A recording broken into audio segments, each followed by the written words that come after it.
So, Nathaniel, everyone's asking, what's the best name for you, Nathaniel or Nath? So my family call me Nathaniel and Nathan. So Because Sarah said that. She said your family she thought now. it was Nathan. It's up to you what you want to call me. What do you As prefer? long as it's not Nat.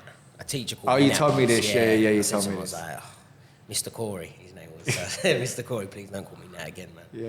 It's like an insect, isn't it? Yeah, you told me this, man. Yeah, Nathan, Nathaniel. How many weeks away are we from the fight now, then? So it was 8 weeks on Saturday, just gone. For me, I always do just an 8-week fight camp now. You know, that's the kind of the magic number, I think. Sometimes I used to do 12 weeks, but come fight night, I'm kind of just drained. Yeah. And then I've done a couple at 6 weeks, and for me, I just feel like that's a bit too quick. So 8 weeks is the magic number, and that's experience, right? That's taught Yeah. you how you like to train. yeah, the worst one I had ever was a 12-week fight camp, and I was fit as a fiddle. Everything went perfect. Turned up on fight night and just felt like I don't want to be here, man. You know, Yeah. I felt drained. Like Yeah. some people say overtraining's not a thing. It is a thing. I promise you that, because I've been overtrained many times, and it's worse than being undertrained. So yeah, 8 weeks for me now is the magic number, and you know, the rest of this week and then 7 more weeks. Fight night. So your weight at the minute, you said you went up a weight. Yep. So for people that are watching, what in kilograms, what's the weight that you kind of ideally want to get to? So I used to fight at 61 kilograms, and I'd walk around at about 74. And That's a lot, isn't it? Yeah. So imagine as well, I ideally want to fight 3 times a year. So that's a lot of weight cutting. You know, What's that, about 1.5 stone or something then? 2 stone? 2 stone. Yeah. It's 6 kilos per stone. So yeah, I'd lose 2 stone and a bit. And there was no fat on me at 74. You know, right now I'm about 74. So now I only have to cut to 66, which still is, you know. Is that what you got to get down to, 66? Yes. Oh, wow. But for me, that's quite easy. Yeah, you know, it's yeah. not. Some of the guys in the UFC cut ridiculous amounts. You know, some of the boys that I train with, they'll cut about 8 kilos in 5 days. You know, they really do. You get in the sauna, obviously dehydrate yourself Yeah. completely, which I When that do. happens as well, people can see it on you as well, can't they? Yeah, it's not healthy. You know, and as I say, to do it 3 or 4 times a year, like, you know, if you said to me, right, we want you to fight once a year or once every other year, Yeah. then yeah, I can cut 61 kilos. Yeah. But to have a normal life, you know, going out with the missus every now and then, take her for some dinner, it's just not doable. And it got to the point where I just wasn't enjoying it anymore. You know, I was winning fights, but I was just like, man, I don't want to do it anymore. So your weigh-in, is it the day before? Day before, yeah. Yeah. So of an evening, do you have like a specific meal that you like eat It's after the weigh-ins. before the fight, the night before? So how it would go is I step on the scales at about 10 a.m. That's the official scales, when I'm just like dehydrated and just look like a zombie.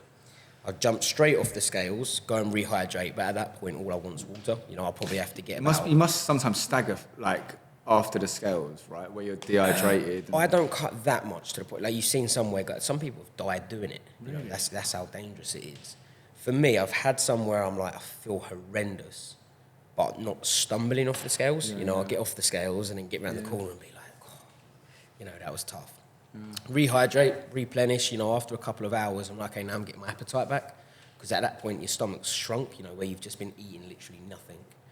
And then that night, let's say about 8 hours after the official weigh-ins, I ate everything. You know, I usually go, my little kind of ritual in England was the harvester. You know, most people think, what are you getting a harvester for? But pasta, salad bar, you know, just literally fuel up everything on my bowl. Then I'd have probably like a chicken burger or something, sweet potato fries, and just literally carb up with everything. And then the next day, you know, I feel amazing. Yeah. For people that are watching, this podcast is called officially, and this is sort of not breaking news because probably quite boring to some people that are watching, but it's called the game plan or game plan, right? But we started with trade gains because me being a tradesman or a tradesperson, whatever you want to call it these days, we stayed trade related because that was kind of my biggest language, I suppose, that I speak. And then we have personal gains, right? So I think with yourself, more of people that might be watching this is more personal gains, right? So what you've achieved in your time. However, I do think you're like 2% trade gains, because rumour has it you were at one point a carpenter apprentice. So I'm a qualified carpenter. Okay, cool. But I couldn't hang a door to save my life. Yeah. You know, I really couldn't. So how long, you were at college for a while then, man? I was at college for 2 years. Yeah. Mescott? I won't lie, I cheated a lot of the time. Did you? The college was like, no one was watching, so you could kind of just be like, Yeah. just take that bit of work and put my name on it, Yeah. theirs out. And, Yeah. then I was doing a lot of labouring work just on the side of training because it was just paying money. You know, you turn up, get 50 quid for a day's work or whatever it was. I think my uncle was paying about 30 quid a day, which, you know, I should have a word with him about that, 'cause I don't think that's very fair. Slave labour. Yeah, I was on about 30 quid a day. He taught you life skills. Yeah, that's what he said. Hard work, innit, man? Then I did do a bit of roofing, and I actually enjoyed the roofing. What, carpentry roofing or tiling? No, I was doing like a lot of flat roofs. So like, you know, getting the burner out Yeah, and yeah. the felt and all that sort of stuff. And That's the best bit, getting the burner up. yeah, to me, I think I just preferred being on the top of a roof where, you know, you haven't got customers looking at you, breathing down your neck. You can kind of relax a little bit. And the guys that were on that firm were a little bit more matey kind of thing. So instead of having, you know, my uncle just grinding me, you know, and just constantly on my back all the time about making everything perfect, they were a bit more laid back. But the dream was always UFC. So you know, the building work was just to get a bit of pocket money. Yeah, and I think, like, earlier on we were talking to, like, a guy who's basically a comedian, right? But probably doesn't even want to say it yet, but he is. But he started in the trade industry, but he done it because it pays the bills. And that's ultimately all it is. And actually what his dream is now he's probably actually I think he's going to achieve it. But, so going back to when you went full-time fighting, what year was that? How old were you? So honestly, from the age of 16, I would say that I was training full-time and then studying / working part-time. So like, you know, I did college till I was 18, and then when I was 18, I would be training full-time, and then I'd go, right, you know, I want to get a new jumper. Cool, how many days of work do I need to do that? You know, okay, I need a week's work. Go to work for a week, earn a little bit of money, because I had a lot of friends that were like builders, and, you know, oh, mate, you want a bit of work? There's someone down the road that can, you know, give you some. And that was it, mate. So I literally didn't have a pot to piss in until I was about 24 years old. You know, any money I did earn literally went on a bit of petrol, training, and Nando's every now and then with my girlfriend, you know, just the real Would you order in Nando's? Now, half a chicken medium. But he'd done this before. Peri chips. And then just to be an athlete, healthy, I do all the broccoli, but I don't really want the broccoli. I just quickly get it just to... What sauce do you wash it down with? Medium.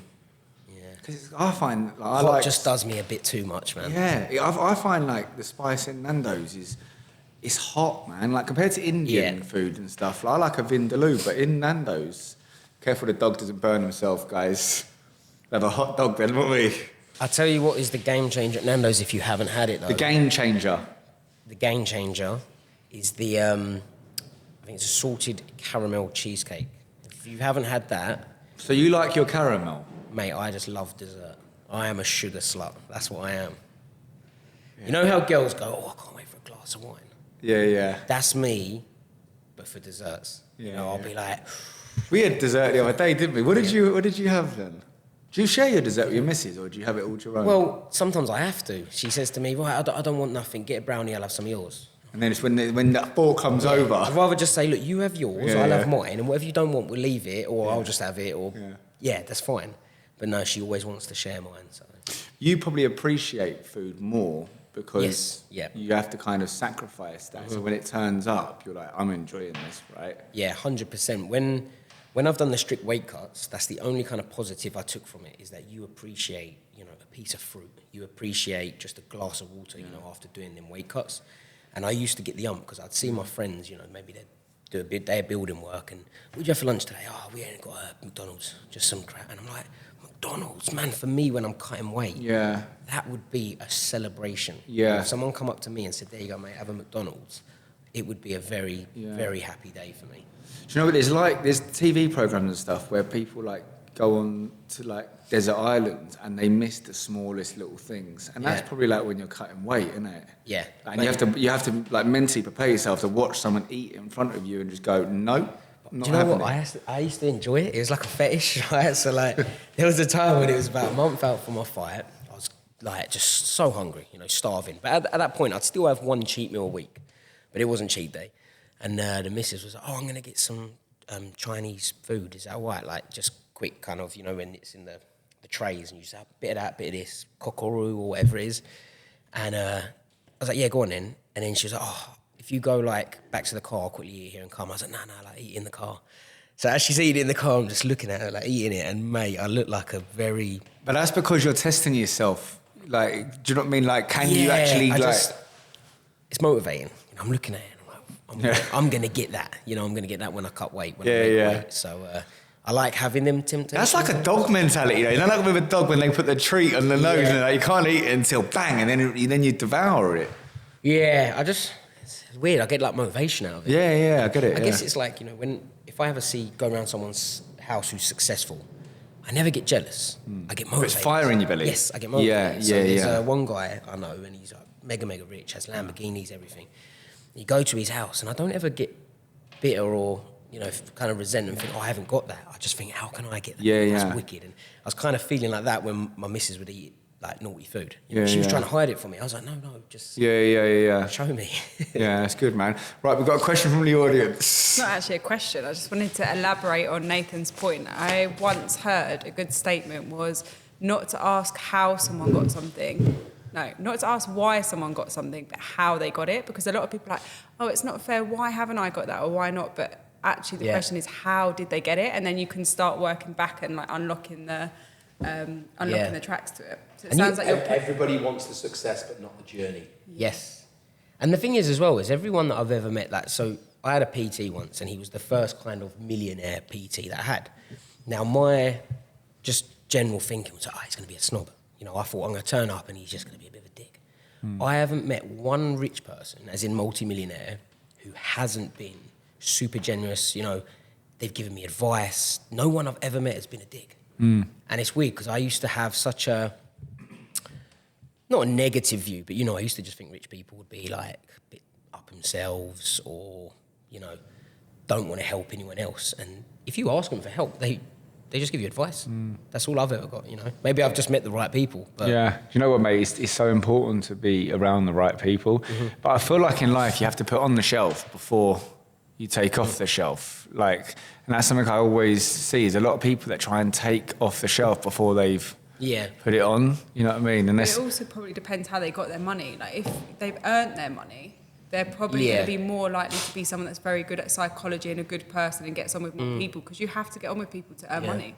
You can't get money if you don't get on with people. But I feel like if you've been given your wealth, then that's a different story. If you're born into it or something, maybe. So going straight to the gain plan, right? Personal gains, right? When you walked in here, you came in with gifts. That's putting on the shelf. Like, you know what I mean? Like, that's so nice to do that, you know what I mean? So one of the gifts that you gave us, I was like, I don't want to hear about it yet because I didn't want to ruin the natural vibe of understanding what it was, right? At first, I'll be honest, I thought it was like a drink or something, like an energy drink. Yeah, don't drink it. So tell me about this product. So this product, Vigorate, it is, let's call it a premium shower gel, you know, and what it was is my osteopath, he come up with the idea years ago. He does well for himself, you know, this is like his side hustle. We was all getting staph infection, ringworm, you know, just general skin infections that a lot of fighters get being on dirty mats, you know, having to wrestle other men, sweating all over you, that sort of thing. And he come up with this shower gel, which it's not cheap, you know. This bottle probably costs a few quid for him to make. Bearing in mind your kind of general Lynx, Adidas, they probably cost you like, £1 to buy. So when you think about it, what's in those shower gels? It's a lot of skin irritants, perfume, water, just stuff that's not actually cleaning your body. So there's me rubbing all this like basic shower gel on my body and I'm getting all these skin infections and some of them put you out of fights. So anyway, he come up with the idea to make this shower gel, which is called Vigorate, and it's a premium shower gel. It's antibacterial, antifungal, you know, it's got basically everything you need to wash after a training session. Now, don't get me wrong, anyone can use it. My wife's taking it all the time. She uses it to remove her makeup, everything. But it's quite expensive, you know. I think just a bottle like this would be about 12 English pounds, which, you know, is not cheap for a bottle of shower gel when you pay for what you get though, right? You pay for what you get, and you only need a little bit as well. It's quite strong, the smell. I love it. You know, this is the... What does it smell? Can I smell it? Yeah, go for it. So is there a certain scent? This is the lemon one. Ah, man, you just because I can hardly But smell, then man. there's a couple of others which you might have to take. I can already smell it. Yeah, it's strong. But it's got some... I wish you didn't tell us the flavour. Do you know that?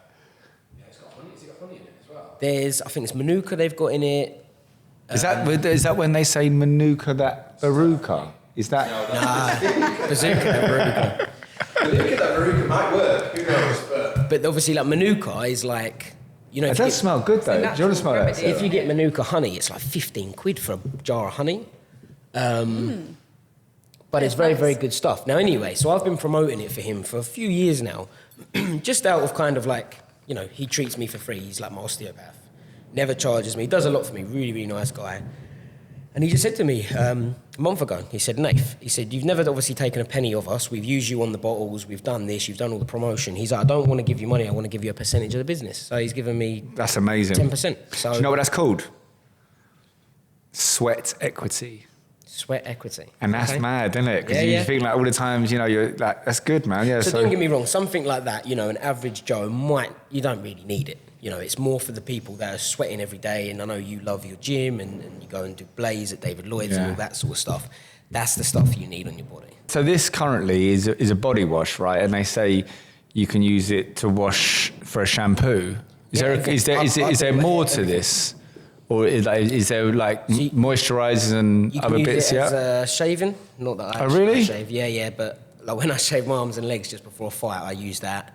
The missus use it for makeup remover, shampoo. You know, that's the only thing I use, unless I've run out or, you know, I'm at someone else's house or whatever. This is amazing. And it's vegan friendly as well. No animals. So where obviously the website I think is vigor8.com, right? Yeah. Do you know what the reasoning behind that was? I feel like that logo. Don't quote me, but it was the, what's the saying? Invigorating. Invigorating, is that? Yeah. So it's like, Oh, yeah. Vigor 8, yeah. So. Okay, do you know what? I'm not very good with words. Yeah. Right? But this man here is like, he's an encyclopedia. You know everything about anything, right? Random facts. What does that mean? To strengthen, I was going to say to invigorate. No pressure. You've got a computer there. Actually get what that Give means. you energy to make you more powerful. Yeah. To But then the 8 as well was, I think there's 8 things that does. So one being shampoo, shower gel, shave it. There was like a few that you can use it for. So I believe that's where the 8 come in. But don't quote me on that, because you will have to double ask him for that. But that's as far as I'm aware. We get the link up. We put the link in. It's good, man. So to buy it, where do people? It's all online. So Okay. Vigor 8, they have the website, you know. I think that's better, do you know that? Because I feel like the time then you have to go into a supermarket or anything else, you're just having to pay a middleman and then you're going to have to put your prices up. Whereas I think it's much better to go straight direct to the source, you know? Yeah. He's been open a few years, but you know what it's like, starting businesses. You know, it's not just, boom, you're in the shops and making millions. So it's... No, and that's when a lot of people start. What is it? Go on. to make someone or something feel more energetic, healthier, or fresher. Boom. That's what it does. Oh, and it helps with, I have never had it. Is it psoriasis? Yeah. Oh, do So you know a lot what? of people That's have had yeah. that, and it's been quite. Yeah. You know, it doesn't just cure it. My but mate it's got not- his. it's irritating. My mate got that tattooed on him. Yeah, because it like messed him up so much. And I know you spelled it out of a P. Is that right? Yes. Psoriasis. She spelled it out of a P because I remember seeing it on his body where he tattooed it. Yeah, but I suffer from skin allergies and stuff. So when I was at school and stuff, I used to get loads of acne, man. We actually, as a business, fit a lot of water filters and stuff because of that as well, you know. But anyways, to go back onto the subject, right?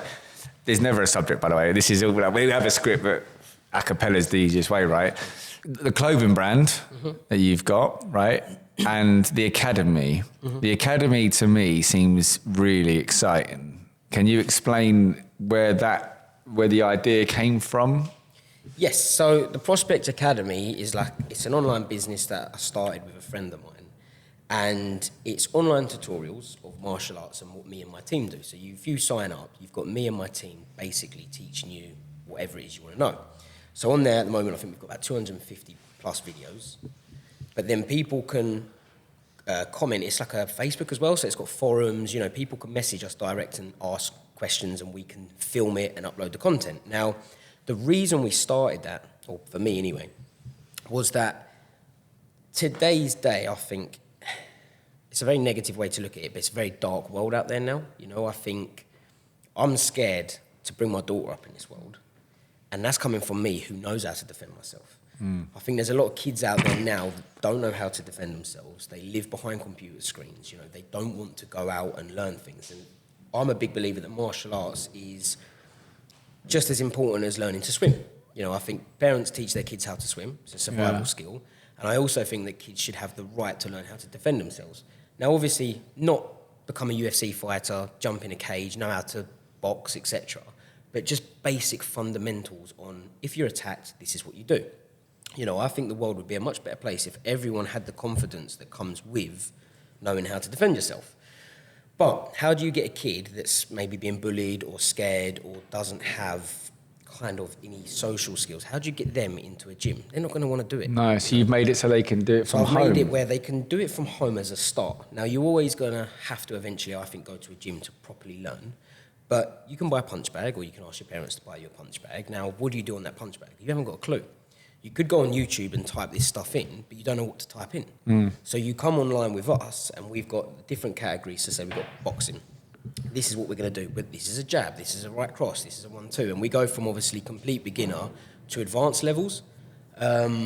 We've done a lot of stuff that we think would be good in a self-defense on the street kind of scenario, because obviously I'm a professional fighter, but there's a rule set in fighting, you know. So some of the things that we do won't necessarily work very well on the street, and vice versa. So we've got a guy on there that does like Krav Maga. Now, a lot of people, you know, think, oh, Krav Maga, but there's some stuff in there that's really good, really effective. We've got my jiu-jitsu coach on there. You know, we've got my strength conditioning coach, nutritionist. So whether you're a fighter that wants to start competing, you can have us guide you along the way, or where I'm kind of passionate about is getting these kids or, you know, people that maybe they don't live near a gym. You know, maybe they're 12 years old, they don't drive, their parents are like, look, I'm not taking you to the gym. It's half an hour away, whatever the scenario. You've got something there.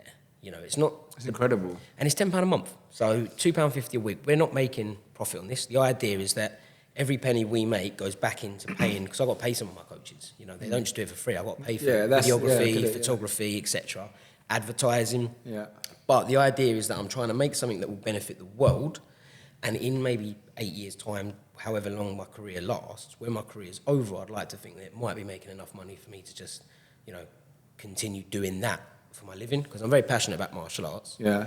And like everything, obviously, I suppose what you're doing now, your body and your mind allows you to do that. But in another 10, 15 years, exactly, you're going to change on to the next chapter of your life, right? Do you know the prospect, the academy, do you know what I can see? I could see that in school.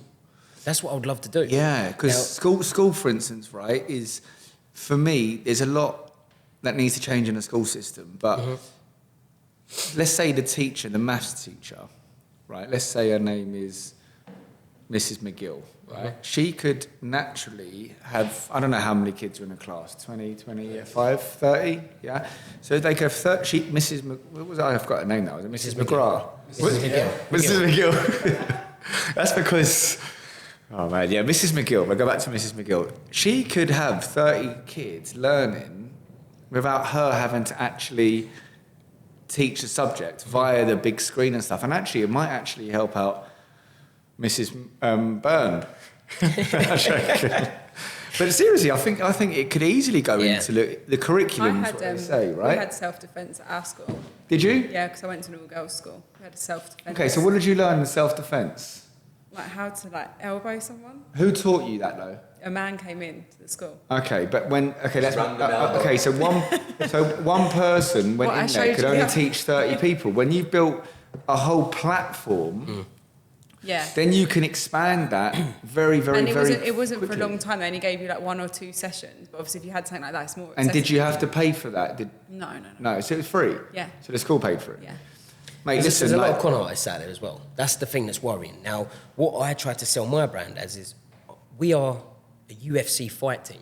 So I go in against the best fighters on the planet and fight them. Don't get me wrong, in a rule set. So, you know, street fighting's a little bit different if you're fighting 3 guys. In that case, try and run. If he's got a knife, try and run. Yeah. But if you can't, or let's say a woman was attacked by a man that's a little bit larger. You know, even my wife, I've taught her how to do a guillotine, rear naked choke. So I said to her, if a guy ever attacks you, you know, obviously try and get away as much as you can. But if you can't, choke him out with this. Yeah. Like, I want her to know how to choke someone unconscious and then get away and be safe. My daughter is going to scare the hell out of me when she's going clubbing and, you know, these sort of things. Now, some things you just can't train for. Just don't let him out. Life is life, yeah. You can't... My daughter's grounded forever. Yeah. So I just think that... Don't get me wrong. If my daughter, I'm gonna make her go to the gym. Yeah. I'm gonna say, you have to go to the gym. You have to learn this. Now, if I take her and she hates it, and after a couple of weeks she says, Dad, I hate it. I don't want to go. You don't have to go anymore. Mate, this is so weird what we're talking about. It's literally what we were talking about earlier. No, we were saying, actually, if you're in a position where you can afford your kids the time to take them to wherever they want to go, but then allow them to just give up whenever they want, that's a real freedom to give your children and a really powerful thing. And actually, you've pretty much made it as a parent if you can do that. Yeah.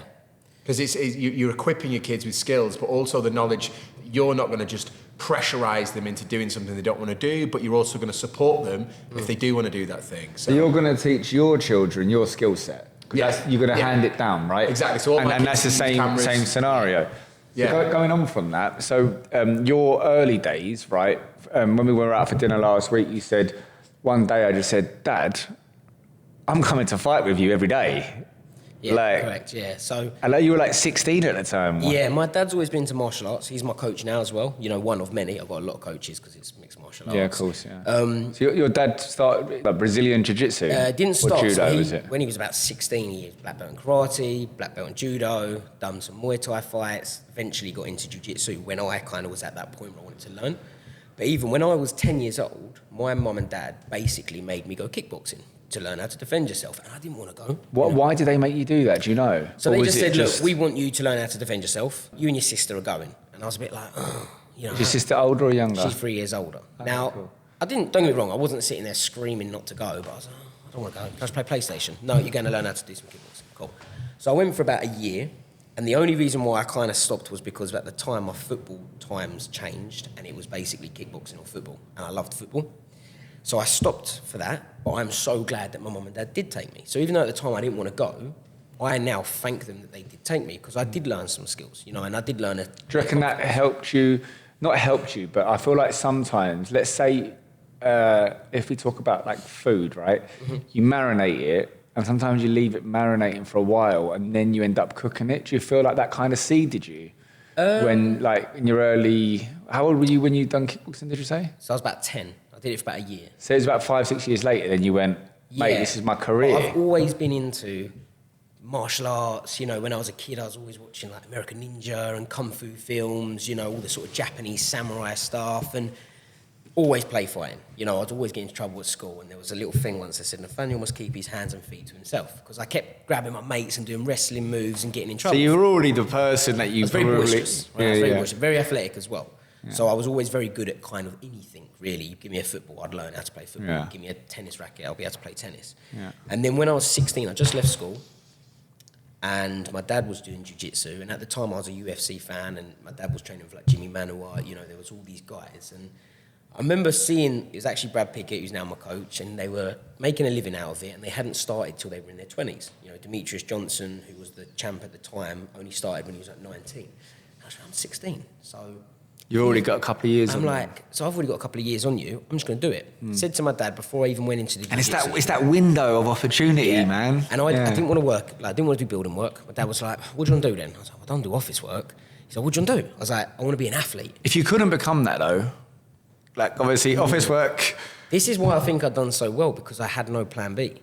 It was, I want to be an athlete. My dad said, well, what sport? I was like, I'm going to come with you, learn jiu-jitsu, and I'm going to get good at MMA and go and fight people. And it's all down to me. And you knew it. So I just said, I'm going to get in the garage every day. We had a punch bag. I'm just going to learn. I'm going to drill. And I'm going to be one of the best fighters on the planet. And you said to me, because I said to you, what's your best skill? You said striking. Yeah. Do you reckon that came because of the garage? Probably, yes. Because it was the only thing you probably had in there. Do on your own. Yeah, so grappling's hard to do with no one. Like, you could get a dummy, but I mean, it's not realistic. They don't fight back. Yeah. And then, you know, I just went every day, and my dad sort of looked at me like, oh, whatever. And I think at the time he thought I was a bit of a germ freak. I don't like germs. He thought, there's no way you're going to roll with other men sweating on you and like it. And now look at this. You figured out the cure. Yeah. And then I went, the plan was I'm going to go one night a week.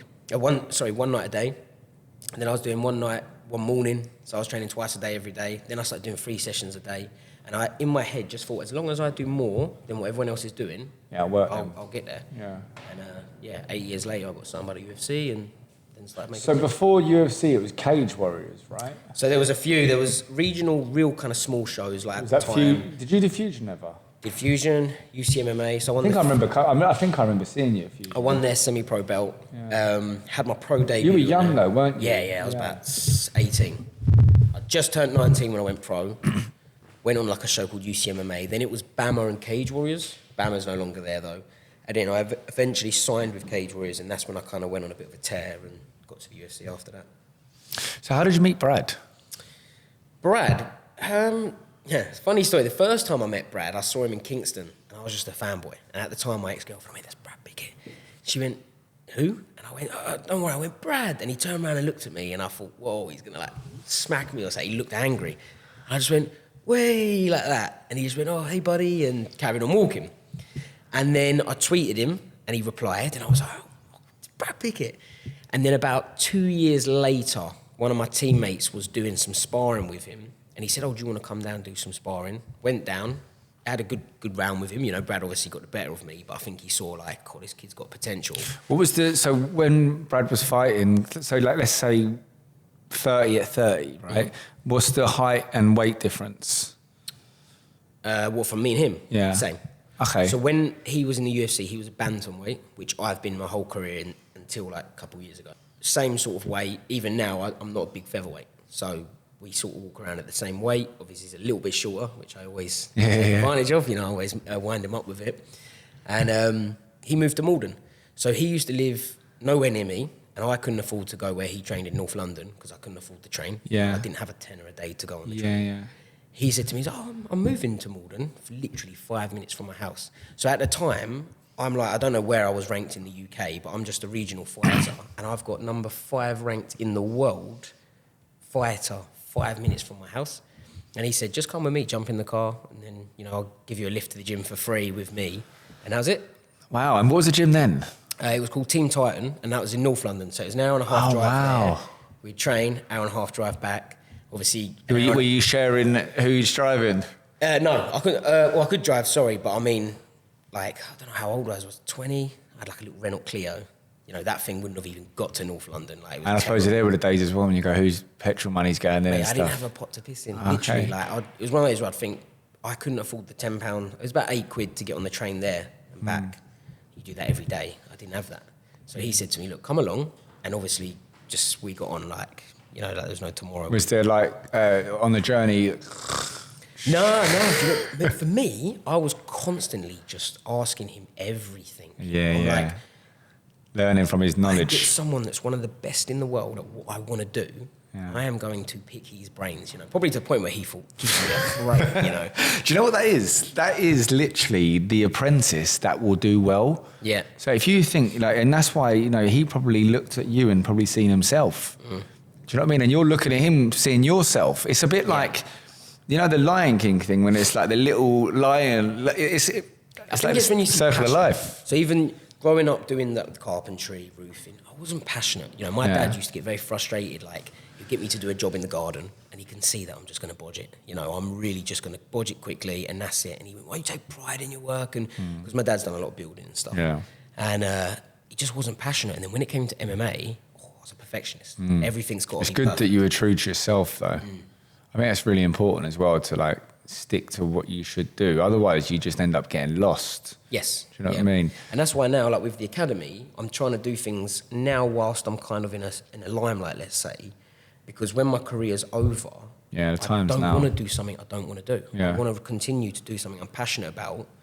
And what am I passionate about? Martial arts. Yeah. The only thing I'd say though now is, again, going back to this whole marinating the food, right? It's great that you're probably, doing all the videos and stuff. But then when, for instance, you've built your product, then you'll probably go straight. Let's say the school thing. I genuinely think the school system would really do well with what you've built, right? But you're building it now, and then once you probably can, then you can actually then go and showcase what you've built. It's kind of like you probably put the foundations in. Yeah, and then you can build from that. The sad thing is we still get a bad rap because it's cage fighting. You know, a score, as soon as they hear cage fighting or they see the octagon, they kind of, you know. But what does MMA stand for? It's mixed martial arts. Discipline. Exactly. Yeah. So you've got the best martial arts on the planet. Now, don't get me wrong, obviously, it's in a cage, which is actually safer than a ring. Yeah. But it's just a shame that we still get a little bit of a bad rap for Yeah, but that will change. I hope so. That will change. But I think, like, not to keep banging on about it, but I think, like, the Prospect Academy 100% should be part of the curriculum. Because there's other stuff you get taught that is not needed in it to be wasting children's time. But I think it's also good, like, going back to what you were saying about when you're playing PlayStation, like now, instead of someone that probably would do that, they might then go and watch that and then actually learn. Yeah. Well, It's amazing. Kids these days are behind screens. Right, everyone's behind screens, let's be honest. TikTok, Instagram. Yeah, oh, mate, 100%. What are you watching? You're watching absolute crap, just like mind-numbing stuff. So is Prospect Academy on things like Instagram? Or is it on your yes, own we've platform? got an Instagram on there. Let's rephrase this. No, so we've got our own platform. So we're an app. So if you go on your phone... So you have to subscribe. Yeah, so you download the Prospect Academy app, which is free, but you don't get access to any of the content till you pay £10 a month. £10 a month. And then what we've also done is we've allowed other martial artists around the world to make their own account. So imagine like OnlyFans, but instead of getting your kit off, you're teaching martial arts. So we've got about 20 martial artists that have their own subscription basis, because what I wanted to do was also provide a service for other fighters in my gym to be able to make a bit of money. Future, Yeah, because this app cost us a lot of money, man. Yeah. It's not cheap, you know, and I know that other fighters can't afford to do that. Yeah. And some of the guys that are up and coming that don't have a pot to piss in, I want to be like, look. It's kind of like a franchise thing. Yeah, here's a little bit of way of making money. My personal one, the Prospect Academy Masterclass, it's called, that's the one where I'm like, I want to help people with that, you know. Don't get me wrong, I can't do everything for free forever. No, you Eventually, can't. You've got to start making money off it. Yeah. But if I can help a lot of people along the way, then, you know, when I'm on my deathbed, I'll be a happy man. Yeah, and also you've got a family to support. Yeah. I mean, right, question from the audience. Okay, the lady in the far left. Hats, thank you. I had a question for you, Nathan. Obviously, some of the things you just mentioned that I was listening to you talk about, you're like, I ask a lot of questions.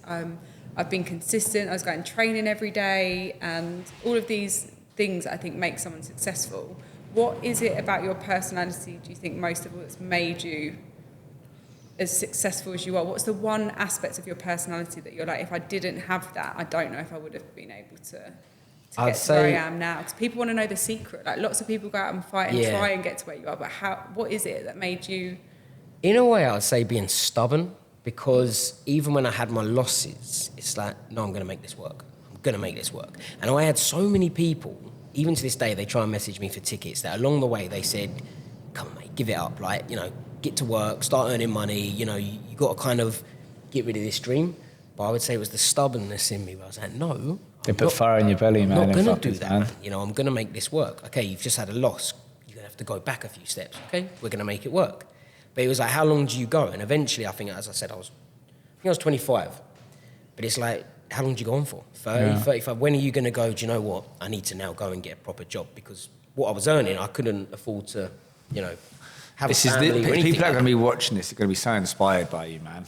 I'm telling you, like going back, sorry to interrupt you if I have, but like for me, I'm like, oh my God, man, like I'm still in my head thinking about the petrol money, and you're being honest, you're like, damn, mate, like I'm talking food was the first priority, wasn't it? But here's the other thing. So my friends at the time, they would be earning good money, you know, and buying nice things and going out, and I couldn't afford that, but I wasn't working. Every day for me, I was enjoying what And one day you did probably get a payday, then they're like, they forget all the hard days, isn't it? One of them said to me, "You're around, you just got 50 grand bonus." And I was like, bro, that 50 grand bonus, divide that by how many years? It's mate, not a lot. I think they say like some of the key traits of a visionary are being able to wait for the rewards, consistency, asking questions and not thinking there's a barrier in between you and like the results. So someone that's not like, oh my God, I'm never going to be able to get there. There's someone that's just like, I know that if there's people in the way, I'm going to be able to move those people out of the way and get to to where they want to be. It's just a case of what's the answer, like problem Yeah, solving. for me, patience, especially, I'm not a patient person, but in this sport, I was very patient. Stubbornness, to an extent, I think I used on my side, and consistency. Those three things is what's, I would say, is the secret kind of... Do you know what you say about patience, right?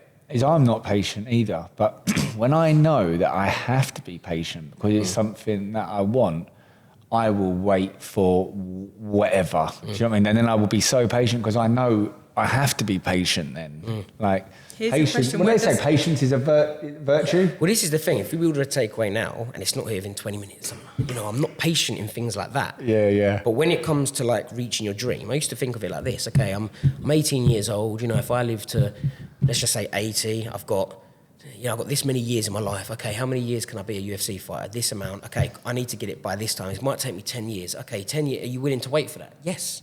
If it means reaching... or you just say, I have to wait till then, because that's the plan. I'm not waiting for a takeaway. I'm waiting to achieve my dream. Now, don't get me wrong, I haven't achieved my dream yet. Yeah. My dream's to be... Well, my original dream... Here's a question, right? And there's a guy called Simon Squibb. Yeah, sounds like... I've got his book. Mate, I'm meeting him soon, man. Oh, yeah. He's cool. I said to Sarah, I was like, do you know who this guy is? He's on Instagram. He's replied to me. Yeah, he's cool, man. Yeah. So, what's your dream? What's your dream now then? What's your plan for the next... How do I say this right? What's your game plan for the next 5 years? So this is the thing, right? I've got so many, and one of them was to headline the UFC in London. Now, I've not done that yet, but I have been in the O2. So my original dream was, it wasn't actually UFC belt, it was be the main event of a UFC O2 London card. So that's still my kind of dream. Obviously, now that the belt is a realistic dream, I'm in the UFC. Okay, cool. I'm not in the top 10 yet, but that could be within the next year or so. So that's my kind of career dream, obviously become UFC champion of the world. But If that happens, right? Yeah. Or so let's rephrase it. When that happens, yeah. and they said, right, I know your answer to this, but I'm going to ask it anyway, right? You can't be Thailand, actually, okay? If they said, right, mate, listen, you smashed it, you're going on holiday. If it wasn't Thailand, where would you go? And the dog can come as well. Just a holiday? Yeah. Oh, Maldives. I really want to go to the Maldives. Yeah. That's the I don't think it'll be there for that long either. No, it's shrinking. Better hurry up then. Sinking, sorry, not shrinking. How long, is that right? Yeah, sinking. Yeah, isn't it's it? just sea levels rising, so who knows? Depends whether we save the planet or not. But then without sounding now cheesy, like my overall dream now is just to make my kids proud of me. Oh, I mate. really want to be, even when I take my daughter to like sports day in a few years' time, I want her to look, that's my dad. And all the dads are there and you've got You've already done that though. you got these horrible You've already completed that though, man. Yeah. Trust me. And I want to be, I think it was David Goggins that said his idea of hell would be that he dies and God says, this is the man you could have been. Oh, mate, do you know what? For me, that's I've what I heard want. this, right? They say on your deathbed, yeah, that, like, for instance, there could be, like, all these flashes, but that was the person you could have become. Yeah, You and don't that wanna to me, when yeah. he said that, I was like, that's it. I just want to we ain't on this planet for long, right? So this little Yeah, for a good small time, not a long journey, time. I just want to do as much as I can and just make as many people happy and be as good and make people proud of me as possible. And just don't be an arsehole, you know what I mean? You have to learn that, though. They say you change every 7 years. If I look back to, teenage Ryan, man, oh my God, if that was my son, I'd be embarrassed, man, because you learn, don't you, man? Yeah. You learn who to become, I suppose. But so the game plan for you for 5 years, I think fatherhood and stuff like that, obviously with everything you've been through, I don't think you probably could become a better father, right? So we need another answer. So I think the Prospect Academy needs to go in the school system. I want to make that up and running as a legit business, so that one, it's making money to sustain itself, because obviously there's only so long you can give it. But if you're losing money, Yeah, you just want passive income. Eventually, go, Yeah, I'm yeah. gonna have to just cut ties with this. But the long plan will be so that can start running itself, so that I know it's going to exist forever, and I can afford to keep paying people, to keep providing content, as well as obviously myself. Like you said, if it's get it in schools, but help kids. I want to hear. I don't want to hear stories of kids getting bullied, but I want to hear stories of it changing people's lives or really helping people. So if someone come to me and said, my 10-year-old boy was nervous and shy to go to the gym, but watching your stuff and talking to you guys has given him the confidence. That to me is it's a the win. goal. Yeah. Even if he then unsubscribes, but I know that he's gone on and, he's thriving, That for me is the main thing. And it's a big achievement, man. just to create kids growing up strong and confident and knowing how to defend themselves. Like, I don't think the government and school, they don't want kids to be strong. There's definitely a missing link. They want kids to rely on people, you know. I want my kids to be able to, like, defend themselves and look after themselves, whether I'm there or not. Yeah, I think nowadays is obviously, there's the physical thing, like, but also I think now there's the mental thing because 100%. Of like social media. I was talking to a chap earlier. It's like trolls and stuff, like for even adults. Yeah, if you get a dodgy message or a dodgy this, that can affect an adult. So then, what would it do to a child? Do you know what I mean? And like, you know, Twitter, which is now X. I don't know if they've got an age category thing, but if you go on Twitter, you're seeing murders, porn, all this weird stuff coming up on your homepage. And I don't even mean, I'll click on something and just think, what the fuck did I just watch? And I'm like, and that puts an adult in a dodgy place mentally, yeah. So I said to my sister, because my nephew had it, I said, get him off, he's 13 or 12. I said, get him off that instantly. And I said, I've made him. I said, delete that now. While I'm here, Twitter. Get rid of it. Yeah. And he did delete it. I don't think he actually went on it, but there's some horrible stuff on it. Yeah, I think with that, there's kind of no holds barred, no filter, just like, it's like probably people's news, isn't it? Anything goes, basically, yeah. Elon Musk changed the rules and just made it free for all. Like, I get free speech to an extent, but not to the point if I can message you and tell you everything I think of you. And like, if there's a kid, you might have paedophiles on there. You don't know what you used to have, like the watershed for, wasn't it? Do you remember, like on TV, the 9 o'clock like one, the watershed, because kids would be in bed, and they like, we don't have anything like that now. It's 24/7. I think what you were saying, Nathan, about having like the Prospect MMA Academy being so important is also a really important point, because if you just have your goal as being like this UFC star and being the headliner at London, you almost need to have like a moral tie to your dream, so that you don't talk yourself out of it. I don't know if you feel like that, but I feel like if you just imagined yourself like, okay, I'm now the London UFC star, like you'd feel good for a minute, and then you're like, okay, what next? Whereas when you've 100%. Got the moral tie to it, and you're like, but the reason I'm doing that is to give myself a big enough stage so that I can then give back to impact. That makes your dream like a whole nother level. Yeah, and for something that can go on forever. So like, you know, let's just say that you have to retire by the time I'm 40, which is old in MMA, 40, right? I've only got 9 more years. Then what? You know, like you just said, I want something that can go on forever, and then one day when I die, it could still continue to go on, like almost like build a legacy, kind of. But yeah, just like Sarah said, you win the UFC belt, now what? You know, it's like Tyson Fury, went into that kind of depression, retired, then come out of retirement, because what do you do after you've kind of achieved everything? I don't want to like play it down, because it's also a super big achievement, but you know what I mean, if you have that tie to it, then it makes, like in your head, it will stop you from talking yourself out of it. So maybe people watching this, if they do have a dream, ask yourself what's the moral goal from it, because that's going to keep you in the dream maybe a bit longer. Yeah. So can I ask a question? The Prospect. Yeah. How did that come about? So, really simple. There's not actually that much to it. It was my first semi-pro fight coming up. I had to fill in a form. And, 2 weeks before, me and my dad watching Sons of Anarchy, and they had the Prospects, right? That's what they called the sort of young up-and-comers. I was like, that sounds like a good name, the Prospects. That sounds cool, Prospect. And then I was filling out this form, and it said, what's your nickname? My dad said, go and put the Prospect down. And that was it. I put it down. No one else had it. And at the time, I don't think I knew what prospect meant. Yeah, when you look up to it, it's like, okay, that fits. You know, prospect someone that's going to do well in what they're doing. And you know, it has got to a point now where people are like, oh, you're going to change the name? And I have got something that I might change it to soon. Okay, here's a question. But I'm not going to tell anyone. No, don't tell me. Would you hand down the Prospect to the next prospect? I would love to do that to like someone I know, because no one else has that name. If you go on MMA, there's loads of the Pitbulls or the Nightmare, the Prodigy, whatever. Yeah. There's no one that's got the Prospect. There was one guy that had the Prospect Killer. Well, that's a horrible scenario, isn't it? It just sounds shit, you know? Yeah. But then the Prospect, it just was like, that works. Cool. I made a clothing brand off it, Prospect Apparel. I made the Academy, the Prospect Academy. So even though I will still stick with those business names, there will be a point where, you know, even now I'm 31, I'm not necessarily a prospect, but technically I am, because I'm not number 1 in the world yet, so I still have, you know, a way to go. And I'm not old in the sport either, I'm kind of in the middle. I was going to ask Nathan, obviously being signed to the UFC is a massive thing, isn't it? Mm-hmm. Do you remember where you were when you found out that you got that? And did you kind of like manifest that? Did you work towards it? And what goals did you have in place to get there? Or was it just something that kind of naturally happened? So interrupt for 2 seconds. Yeah, go on. As a fan of yours for a long time, I think I remember there was a fight, and if you won it, the UFC had to then... Yeah, basically, so... The Cage Warriors fight, wasn't it? It was a bit sad when I got signed to the UFC because I was expecting a marching parade, and it was actually just a text while I was on the toilet. So I was on the toilet doing number 2. My manager texted me. I picked up my... you're sitting on the phone, and he texted and just went...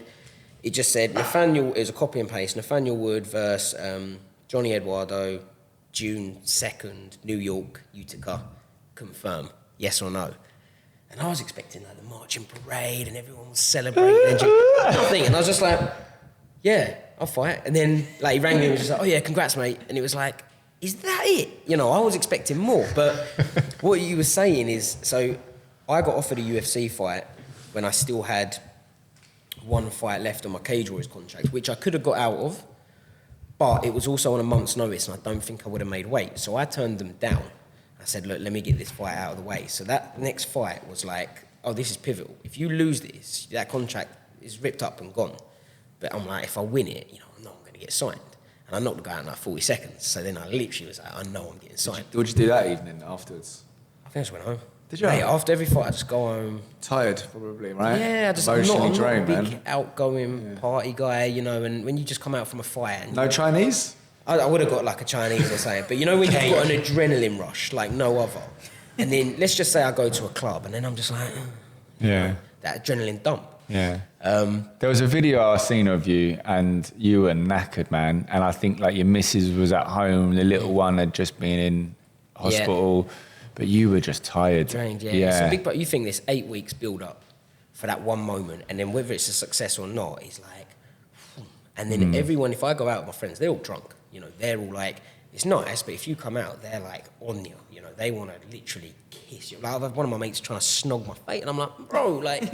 I'm dead sober, so I don't want my pals slobbering all over me and people spitting on you, and they're like, mate, and, But my getting signed, I was on the toilet, and it was just a text, confirm, done. And it was kind of disappointing, because I built up so much for it, and it was just like, okay, you're here now, this is next. And then it was like, right, okay, let's fight. I'm in the UFC, but I haven't even fought yet, and I might not win.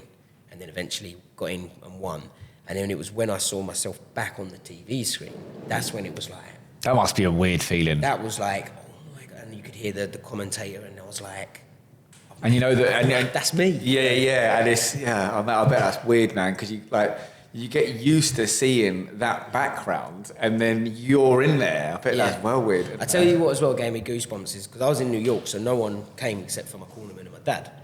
And my dad showed me, I went to bed, I had concussion and stuff. I won the fight. Jeez. He woke me up, I won $50,000, so the bonus. I was like, yes. Like, I thought, that's it, I've made it, right?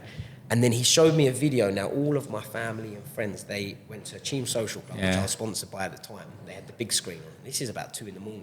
Yeah. And I'll send you it later. I think I might have been there. There must have been about 200 people in a small, let's say the same size as this, going nuts, literally. I think I might have been there that night, mate. And that to me was like, oh my, I was so proud. My hairs went up, and I was happy. So when you go away, for a fight, do you and your dad share the same hotel room? Yeah, same. Yeah, it's good, man. Yeah. And that's wicked. Yeah, I sleep naked as well. So my dad hates sleeping with next to me, because sometimes it's like a double bed, and you're like, you're gonna have to. I'm like, sorry, Dad, but it's quite weak. Yeah, mate, I took my dad's. I don't think we had a double bed. I took my dad's. Quite weak. I don't care. Sorry, fuck Dad. It, man. At least see it all anyway, innit? Did you have a plan to get there though, Nathan? Was that your goal? Was your goal to be signed to the UFC at that point? Yes, that was. That's why you was a little bit deflated, because you're like, oh, I've reached my goal, but I didn't think it'd feel like this. And I think it's just, okay, you've reached your goal. So it's maybe like, I guess if someone's goal is to become a millionaire and they make that £1 million, it's like you said, then now what? So when I got to the UFC, it's like, okay, you're in the UFC. Now you got a fight, okay? Win that fight, then you got another fight, and you got to work up your way to the top 10, and then top 5, and then the title. And when you win the title, you got to defend the title. I don't think there's ever a point where There's no stopping. I feel like to make it feel good, it's just the moral side. Humans are built to be moral creatures. I feel like if you have the moral bit and you win that part, or like you said, if you had that person come to you and you handed down the prospect and someone signed up to the Prospect Academy and they had like an amazing experience, that would probably make you feel really good. That feeling that you're looking for from your other goal. I think the Prospect brand is kind of unstoppable. It can go in so many ways, right? Like you could have the Prospect tournament where you got champions and like, and I still feel like there's something with, the school system that you could have like little tournaments, you know what I mean? But I think the key ingredient is to live in the moment. Do you know what I mean? Because it's like every day you're achieving, but then you'll probably never realise it when you're in the moment. Do you know what I mean? I think as well, it's like, again, it's kind of a dark way to look at it, but I think this is an important way to look at life, is that life's so short, man. We could die at any moment. I could go out tomorrow and get hit by a bus. So I'm like, I haven't got time to not chase my dreams and to not, just be the best person you can be. Like, I don't want to go, how'd you spend your last 5 years?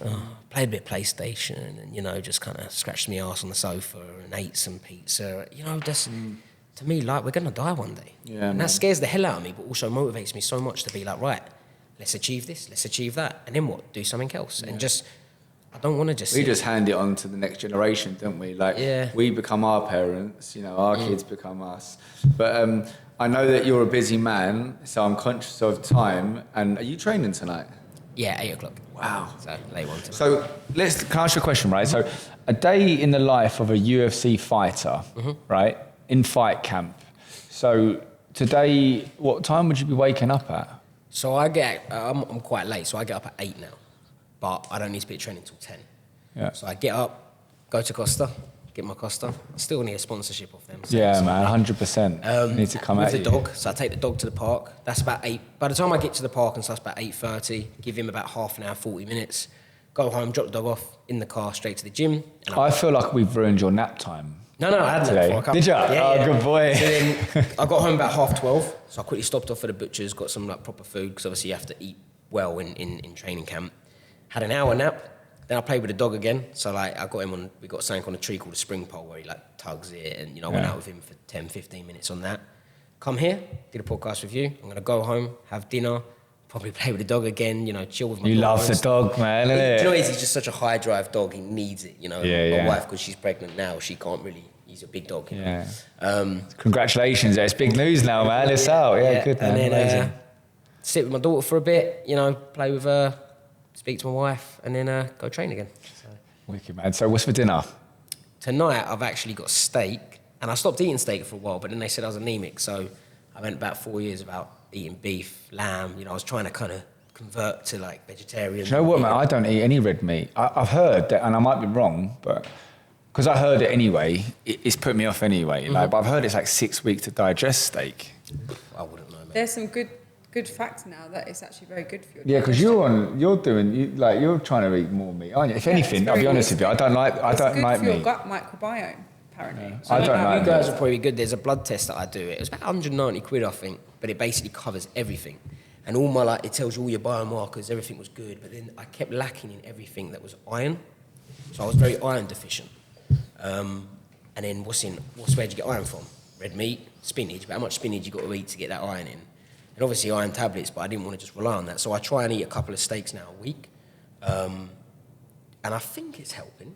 My levels have gone up, so I don't feel much different, but I want to be obviously the best athlete and as healthy as I can be. So, at the moment I just eat chicken and that's all I eat is chicken, man. Yeah. But you know what? I don't know. I think like for me, when I actually think about what the meat is, it just messes me up, man. I'm like that with fish. If you put like really fishy stuff on my plate, like octopus. Yeah, I run away from fish, man. Yeah, they give me the ick. I can't do it. It's all right. I had a little fish in the office anyways. They were never getting looked after. And where they were, the windows make them green. So I've taken them to the farm now. And I said to my boy, I said, like, mate, if you don't start feeding the fish, I'm going to give them away. And he went, well, we eat them, Daddy. He says they're not eating fish. He says what? There's two different types of fish. Oh, does he? Fish and a fish. So thanks for coming. I appreciate it. And for everyone watching, the next big event is March 22nd. Yep.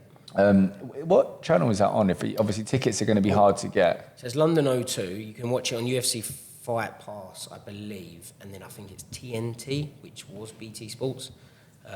So yeah, as far as I'm aware, but I might have to. Do you know what time? UFC contract TNT, yeah. Do you know roughly what time you'd be fighting at? I'll probably fight about 9 p.m. So there's me and then 3 others. So that's usually main event, usually about 10:30. So I would have said 9 o'clock. Wicked, man. Well, thank you for coming, and for guys that are watching, like, subscribe, and hit the follow button. Thank you for watching, and see you next time.